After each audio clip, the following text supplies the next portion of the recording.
What's up guys, it's your boy Goblins, and I apologize for making this video so late. It's been like 4 or 3 days since I posted that I am a sniper build video. I've been playing a lot of Pokemon Go. In fact, I've been playing so much Go that I've debated making videos about it, and I probably will at some point. So I apologize if that's not what you guys want to watch, but I'm playing a lot. Like, I mean a lot of Pokemon Go. I think this is like the healthiest I've ever been in my life, because I've walked around so much. There's so much walking involved, but I'm a boss at Pokemon Go. Anyways, so today we're talking about that I am a sniper build. I'm going to give you guys a build guide rundown on what you can do to use this build in PvE and in PvP. A lot of you guys have been begging me to make I am an archer, and I thought this was the coolest thing I could find close to it, and it's really heavily inspired by this one video from a Japanese player from years ago in Dark Souls 1, where he just did pure Dragonslayer Greatbow PvP in the kiln. Now, like I said, this is a long time ago, and I could not for the life of me find the video, unfortunately. But I remember watching that video being like, this is super impressive. So I did the same thing. Except in his video, he did use, I think it was a short bow or a composite bow back in the day alongside his Dragonslayer Greatbow. Whereas I just wanted to challenge myself with just the Dragonslayer Greatbow for the sake of doing so. I like a decent challenge, and there was like nothing more satisfying than in getting kills with this build. To get a kill with the Dragonslayer Greatbow,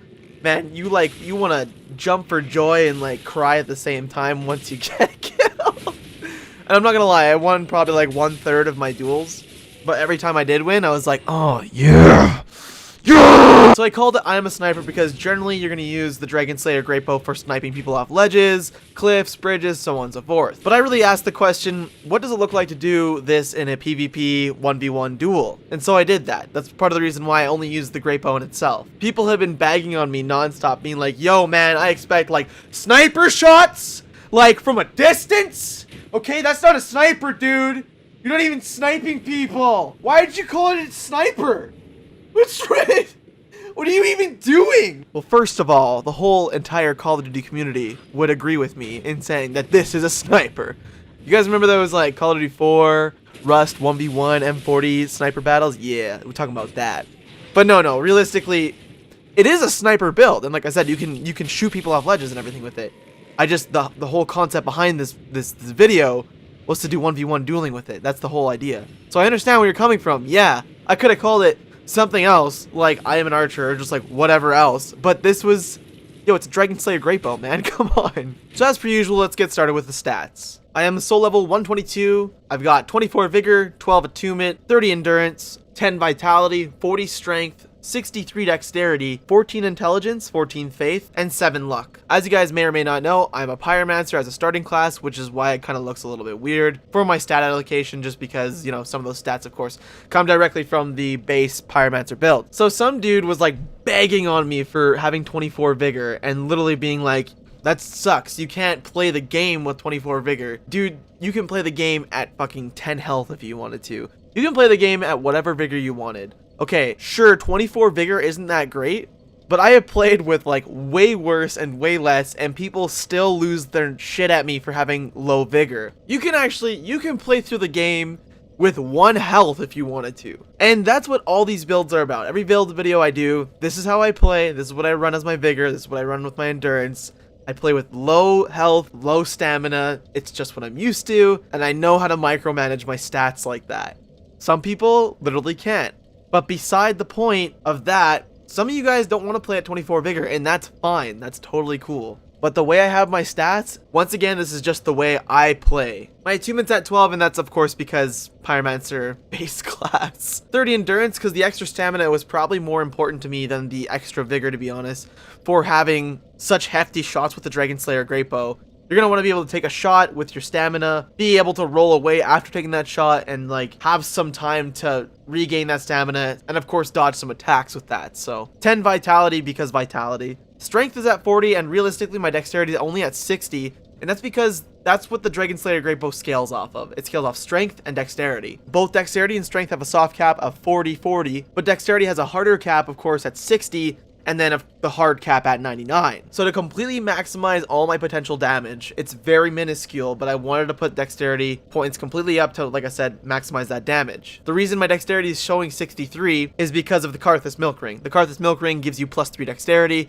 so I completely forgot about that. I could have put 3 more points into, let's say, Vigor or something like that, but instead, I fucked up because I forgot the Karthus Milk Ring gives you an extra 3 points in dexterity. But beyond that, 40-60, of course, is for max damage with the Dragonslayer Greatbow, because when you're running a build like this, if it's any type of archer build, you're going to want to max out as much damage as you possibly can. And like I've said with my past videos, for example, any type of casting build, I will go for anything that's going to max out my damage. I honestly.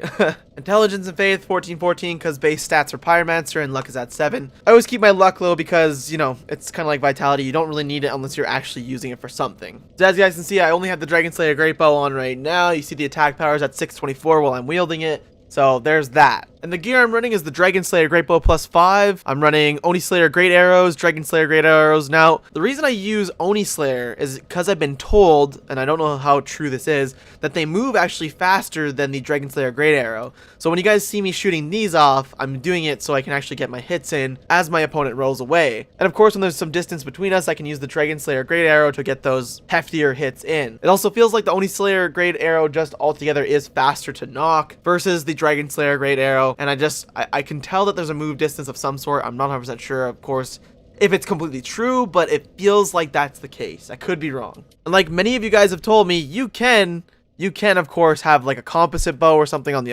offhand. If you do that, of course, now, of course, you guys can have a composite bow in the left hand and your offhand, and it'll help you a lot better. But then you don't get the variety in different types of great arrows, of course, for your Dragonslayer Greatbow. But the composite bow, of course, in PvP will probably guarantee you those wins a little bit more. So I would recommend it almost. Once again, I purely just set up with Dragonslayer Greatbow because I wanted a nice challenge with just the Greatbow in itself. But if you are going to run this build, you know, pack 2 bows. Take 2 bows with you. Because you get both hits in. You got a little boom boom, you got a little boom boom with the composite bow, and you get a little boom boom with the Dragonslayer Greatbow, you know what I'm saying? Of course, having that composite bow would be good for last hits, enemies trying to escape you, applying pressure, so on and so forth. Whereas when I'm running with just the Dragonslayer Greatbow, I don't have as many options because I'm only running the Dragonslayer Greatbow. As for the aesthetics, I've got the Pyromancer crown, Leonhard's garb, Carla's gloves, and Old Sorcerer boots, and I'm rocking this because it looks ballin'. I like the Old Sorcerer boots because it gives me like the same concept of like, you know, archer boots. They're all like lined up and roped around up top and knitted, whatever you want to call it. And then of Leonhard's garb gives you that fancy little scarf cape combo with the garb underneath it. Carla's gloves makes it look all raggedy, broken ass gloves, you know what I'm saying? So it looks pretty ballin'. And then the Pyromancer crown's kind of like that final touch for me. I really do like it as like an archer build. It gives it that like natural bow feel, you know what I'm saying? Now for my ring choice, I've got Hornet Ring, Red Tearstone Ring, Karthus Milk Ring, and Karthus Blood Ring available. I picked Karthus Blood Ring and Milk Ring, of course, for the boosted rolling invisibility. It is extremely helpful, and you're gonna need it for this build because, I mean, escaping those attacks, man, you're gonna want to go invisible to walk away from, you know, a Fume Ultra Greatsword and shit like that, because that'll hit you. That'll hit you if you don't have ultimate maximum evasion available. And then it suits like the whole theme of like a stealthy archer build, sniper build. Now the Red Tearstone Ring I chose because it boosts your attacks when your HP is low, and if you get hit with this build, you're gonna get hit very hard. You don't have a shield, you don't have the greatest stat allocation, such as myself. So you can always just assume that you're going to get hit, and you're going to get hit hard, and you might as well proc Red Tearstone Ring while you can if you're running this build similar to mine. Now I chose the Hornet Ring instead of like the Hawk Ring or something like that because the Hornet Ring makes it so that your critical attacks are boosted. So when you get headshots with this thing, if they're like rolling into you in a 1v1 PvP or something like that, you're going to notice. I was dealing almost 1000 damage per shot, per headshot, when I was hitting people in the head. And for you guys that don't know already, headshots count in Dark Souls 3, believe it or not. So the Hornet Ring, of course, is very helpful for those random headshots. Otherwise, go with the Hawk Ring if you plan on invading people or plan on doing any type of regular PvP because you can get those long range shots in because it extends the range of your bows. So unlike any caster type builds, I can't really explain any spells or anything, so I'm just going to go ahead and show some strats off to you guys with the Dragonslayer Greatbow that can help you get some wins with this thing. Like I said, it's an absolute blast of a build. It's a huge challenge, and I recommend anyone that was looking for a challenge take that plunge. Oh man, I forgot to turn the HUD on. Hold on. Hold on, dude. Okay, let's try this again. Yeah. So this build, when you're using it in PvP, I'm just gonna do some experimenting, of course, with this guy because I'm too lazy to hop into a PvP duel and get wrecked by whatever corny cheese build I approach. With this, you can knock an arrow, and you can actually roll away if you plan on getting shot or anything. So keep that in mind. It's really helpful for escaping, evading. When you knock those arrows, you can still roll away and dodge, so don't be afraid to. Another thing to note, of course, is when you're coming out of your rolls, that's when you're going to want to knock your arrows because your animation's kind of halfway done as you're coming out of your roll with your knocking arrows. So as you guys can see, I'm going to demonstrate right here. Boom, boom, knock my arrow as I come out of it, and it's very helpful. And I just escaped an attack because I was able to roll out of it still while I had my arrow knocked. So it's very helpful stuff. Now you guys can use the weapon art with this as well. You're not really going to use the weapon art too much just because it has the extra couple seconds of actually getting the bow in the ground and hitting your arrows up. So I'm just going to go ahead and do that for you guys, and you get one of these, boom, one of those big old titty arrows. But if you don't want to do that, it's understandable, but it does give you that extra bit of damage, so I would recommend it if you guys can get those shots in, because, I mean, 594 extra points is very helpful. And of course, if you have the FP for it, you might as well be shooting those arrows off. Now, something else to note here, guys, when you're PvPing people, you're of course going to be rolling around them most likely as you're locked in. Now, if you're looking away from someone, or if they're right next to you to your left or something like that, if you put your Dragonslayer Greatbow in the ground and knock your arrow, as soon as that arrow gets knocked, you'll automatically aim right back at your opponent, and that's extremely useful and helpful knowledge to have. So I'm going to try and get to the left or the right of this guy, and you'll see that I'll lock right back into him as soon as I knock my arrow. So I'm just going to go over here, and let's go kind of like right by him.